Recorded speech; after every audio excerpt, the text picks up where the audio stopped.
can help to meet those needs. We're delivering on those needs as we speak, and we will work closely and swiftly with Congress to meet them as they evolve. This afternoon, I met with families of American citizens that Hamas has killed or taken hostage. The enormity of their anguish, their loss, is immeasurable. For the families of the missing, there's an unrelenting agony of not knowing the fate of their loved ones, something that I don't think most of us can truly understand, truly contemplate if you're not in their shoes. No one should have to endure what they're going through. There's so many families like them. The United States is one of more than 30 countries where family members, friends, entire communities are being forced to go through this wrenching experience because of Hamas's disdain for human life and basic human dignity. We're doing everything we can to secure the release of the hostages, working closely with our Israeli partners. I brought with me to Israel our Deputy Special Representative for Hostage Affairs, Steve Gillen, who joined my meetings with the families and will stay on the ground here to support the efforts to free their loved ones. I also had a chance to see up close the genuinely inspiring solidarity of the Israeli people in the wake of Hamas's attacks. When I visited one of the many sites where citizens have swiftly organized efforts to collect, to sort, to distribute donations to those in need, including many families who've been displaced from the south. I had a chance to meet with some of the volunteers, several of them dual U.S.-Israeli citizens. One young couple told me how they narrowly escaped with their own lives when Hamas terrorists attacked the Supernova Music Festival. They told me about their friends who were not fortunate, who were killed at that festival. Others taken hostage or still missing. In our time here in Israel, everywhere we've gone, we've met people who've been touched in one way or another by Hamas's bloody hand. A loved one, a friend, a classmate, a neighbor, a colleague, killed, maimed, missing. We encountered a nation knit together by grief, but also a nation united in resolve. The United States shares that resolve. We stand shoulder to shoulder with the people of Israel. From here, I'll go on to Jordan, where I'll meet with His Majesty King Abdullah and with Palestinian Authority President Abbas. And then over the coming days, we'll visit with leaders in Saudi Arabia, the United Arab Emirates, Egypt, and Qatar. Across each of these engagements, we'll continue pressing countries to help prevent the conflict from spreading and to use their leverage with Hamas to immediately and unconditionally release the hostages. We'll also discuss how we can continue to make real our affirmative vision for a region that's more peaceful, more prosperous, more secure, more integrated. And in fact, that is the choice. And the choice in some ways has been made even more stark by the actions of Hamas on Saturday. One path forward is a region that comes together, integrated, normalized relations among its countries, people working in common purpose, to common benefit, more peaceful, more stable. Then there's the path that Hamas has shown in stark, clear light: terror, destruction, nihilism. The choice could not be more clear. We know the choice that we're making, our partners are making. We have work to do to carry it through. In all that I did today, I was supported by an exceptional team here in Israel. It's been doing crucial work in incredibly difficult conditions, led by a remarkable chargé d'affaires, Stephanie Hallett. Stephanie's doing an extraordinary job. We also look forward to welcoming our future ambassador, Jack Lew, to Israel. As many here know, Hamas launched its attack on Simchat Torah. This is the day that Jews celebrate finishing the reading of the Torah. This Saturday, Jews around the world will chant the first words of the book of Genesis. They'll read that in the beginning, there was darkness. And then there was light, that the first person was alone until a partner joined them. I'm standing here today alongside our Israeli friends and all those who reject terror to help find the glimmers of light, even in this moment of deep darkness, and to make clear that as long as there's the United States, Israel will never be alone. With that, happy to take some questions. First question goes to Sean Tandon with AFP. Thank you, Mr. Secretary. Good evening. Sean. Can I just ask you, to begin with, Prime Minister Netanyahu has shared what are very gruesome photos. He said that he shared them with you. Yeah. I know they're very disturbing to look at, but I wanted to see, first of all, what your reaction was to those. And if I may, like, while understanding and acknowledging the great suffering that's been experienced by Israelis, there's a lot of concern in some quarters about the situation in Gaza as well. People looking for food in light of the cutoff. Was that discussed at all in terms of the humanitarian situation in Gaza? Was there any call for easing some of these conditions or for restraint as we expect a ground offensive? And if you allow me, just one thing that's been reported just recently. There's a report in the Washington Post that the United States and Qatar have decided to slow down or suspend the access that Iran has to the $6 billion that's been put in this special account. Could you say if this is accurate, and if it is, could you explain whether this is a slowdown or something more formal than that? Thanks very much. Great. Thanks, Sean. So we did see photographs, videos that the Israeli government shared with us. Some, I think, has actually already been seen in public media. Others were new to me, and I think new to our team. It's hard to find the right words. It's beyond what anyone would ever want to imagine, much less actually see and, God forbid, experience. A baby, an infant, riddled with bullets. Soldiers beheaded. Young people burned alive in their cars or in their hideaway rooms. I could go on, but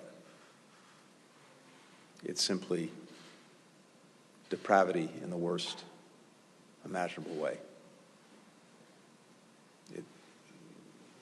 It almost defies comprehension. And as I've been saying, to me, in the most immediate future, harkens back to ISIS and some of the very things we saw when it was on its rampage that thankfully was stopped.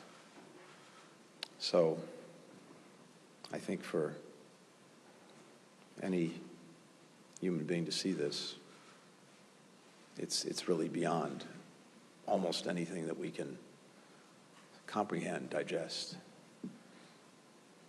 And I just add that when you see this, you try to imagine, maybe not try, you can't help but imagine yourself, your family, your loved ones, your friends in that situation, in that predicament. And maybe the best word for it for me is overwhelming. I think what it's done is, as I said, united a country in profound grief, but also united a country in resolve. And it's imperative that the rest of us share that resolve. I said this earlier. This is a moment for moral clarity. This is a moment where everyone needs to make clear that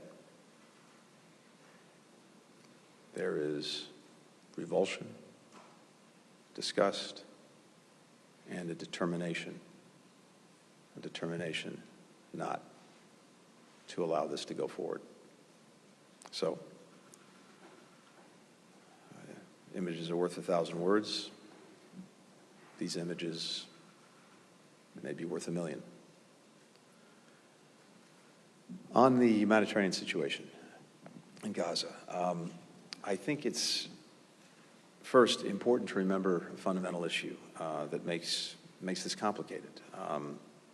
Hamas continues to use civilians as human shields, something that's not new, something that they've always done, intentionally putting civilians in harm's way to protect them, to try to protect themselves or protect their infrastructure or protect their weapons. So that's one of the basic facts that Israel has to deal with. And of course, civilians should not be used in any way as the targets of military operations. They are not the target of Israel's operations. We did discuss ways to address the humanitarian needs of people living in Gaza, to protect them from harm while Israel conducts its legitimate security operations to defend itself from terrorism and to try to ensure that this never happens again. We also talked about possibilities for safe passage for civilians who want to leave or get out of the way in Gaza, and that's a conversation, a discussion that we will pursue in the coming days, including with some of the countries that we'll be visiting. So this is important, and this is an area for focus.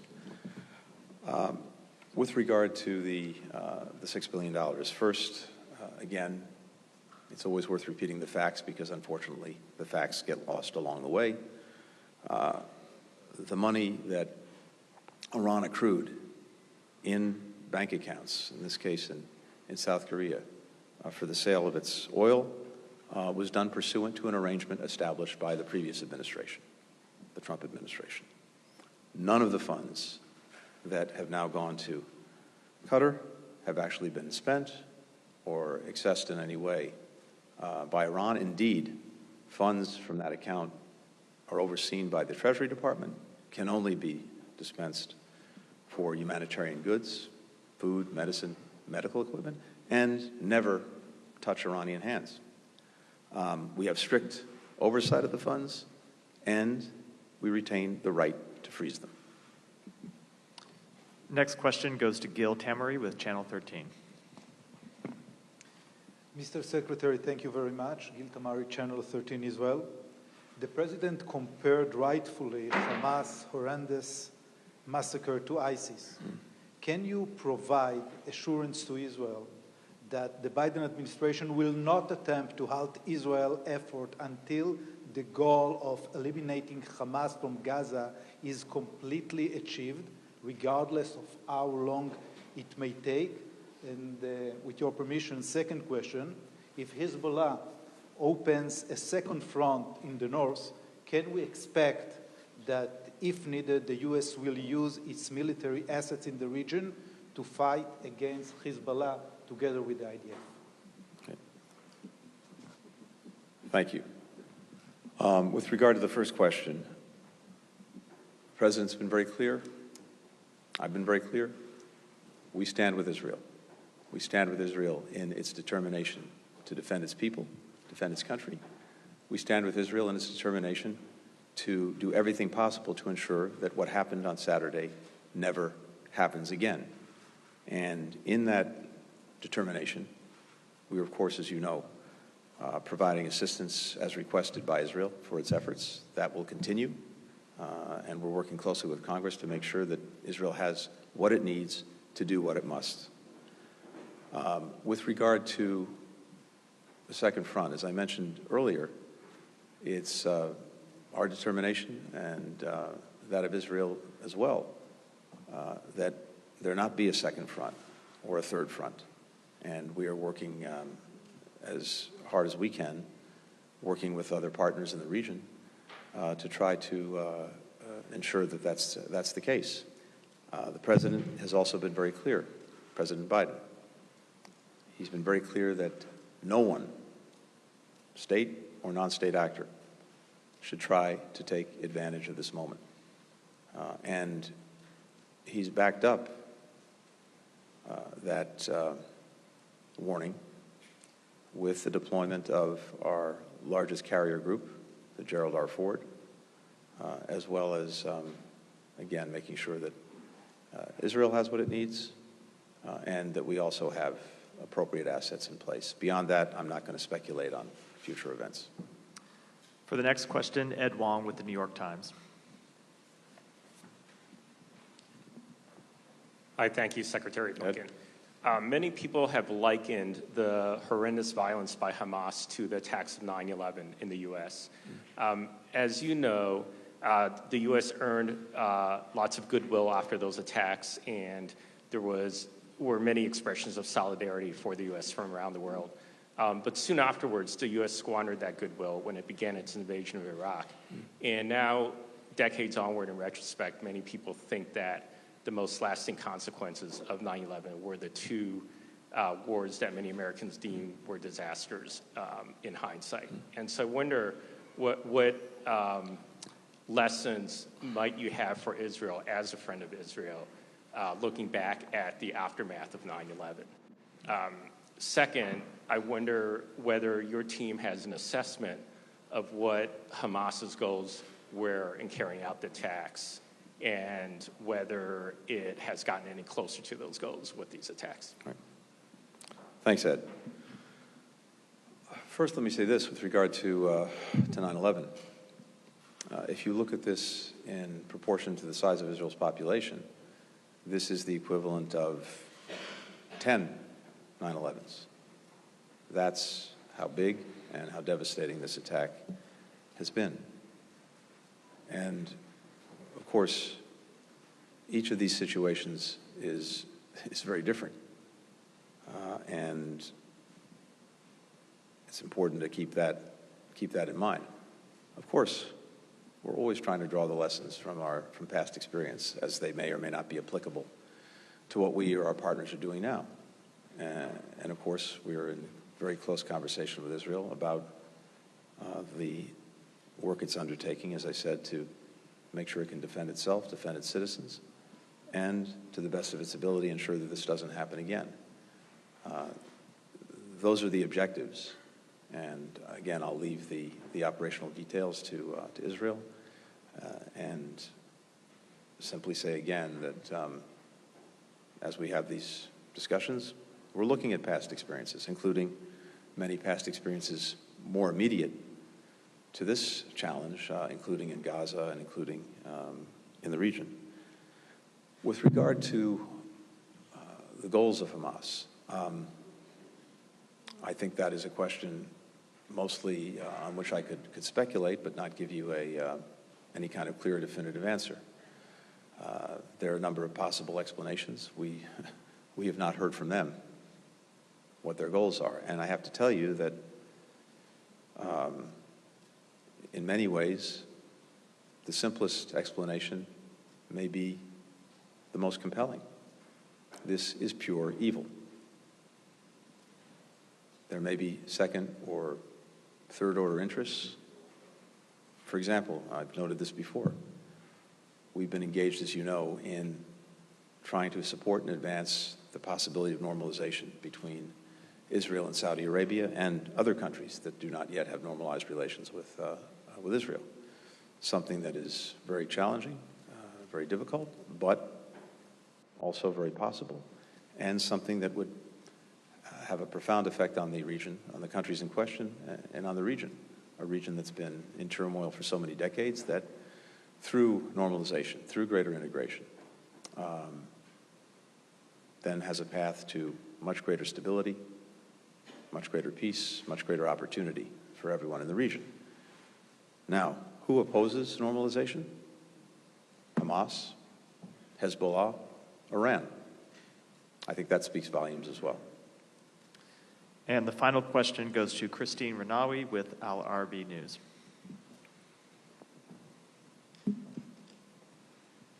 Thank you. Mr. Secretary, did you discuss with Netanyahu the need for Israel to commit to international law on their war in Gaza, and any more details about the humanitarian corridors in Gaza? And following on my colleague question, the spokesperson of the White House retracted President Biden's claim of seeing pictures of beheaded children. But today, you mentioned in your press conference about the babies slaughtered and the woman raped.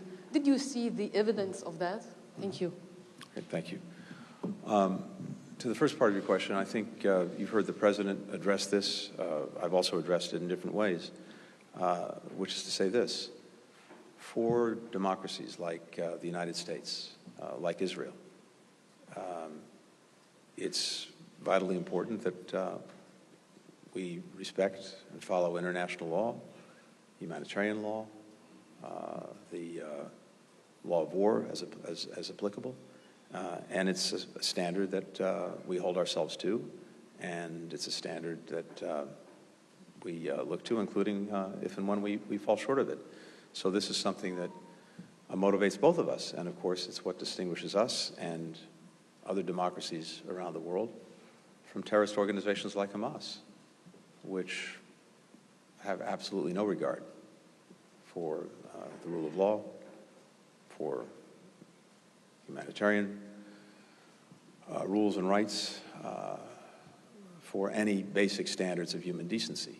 On the contrary, as we were discussing just a few minutes ago, they quite literally and deliberately target civilians, and not just target civilians, target them in the most inhumane ways possible. And at the same time, use them as human shields. So that's a profound distinction between our countries and a group like Hamas. When it comes to the photographs, the videos, I described what I saw today. That doesn't mean it's the entire universe. We had an opportunity to see some of the photographs and videos. Unfortunately, there are many, many, many others. And every day, the world is seeing new evidence of the depravity and the inhumanity of Hamas. Depravity and inhumanity directed at babies, at small children, at young adults, at elderly people, at people with disabilities. The list goes on. And on a basic human level, how anyone cannot be revolted and cannot reject what they've seen and what the world has seen, it's beyond me. Thank you. Thank you all.